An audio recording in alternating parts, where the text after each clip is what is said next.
Bonjour, on se retrouve pour les sorties animées de ce 31 juillet 2025.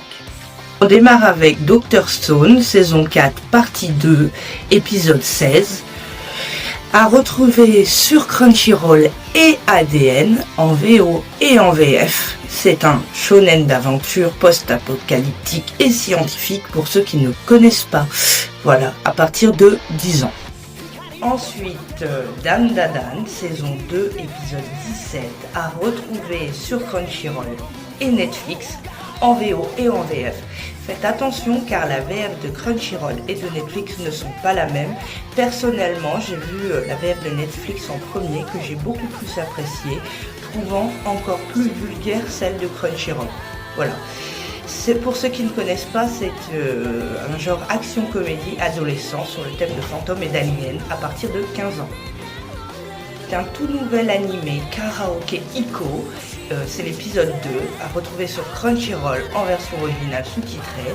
Pour le genre, c'est une comédie school life et tranche de vie sur les thèmes chant et yakuza.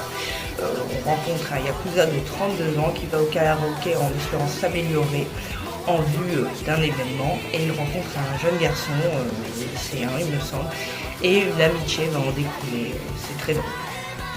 Ensuite, Solo Camping for Two, épisode 4, à retrouver sur Crunchyroll en version originale sous-titrée.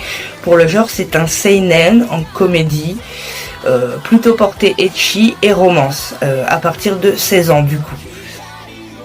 Enchaîne avec Kamitsubaki City Under Construction, épisode 4, à retrouver sur Crunchyroll en version originale sous-titrée.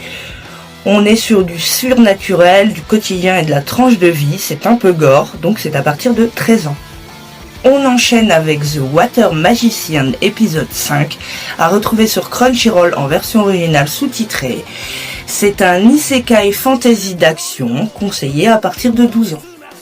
Fini avec le dernier, Welcome to the Outcast Restaurant, épisode 5, à retrouver sur Crunchyroll en version originale sous-titrée. Pour le genre, c'est une comédie tranche de vie, fantasy avec des monstres et de la cuisine, à partir de 14 ans. C'est tout pour aujourd'hui, je vous souhaite de bons visionnages et on se retrouve plus tard ou demain. À bientôt.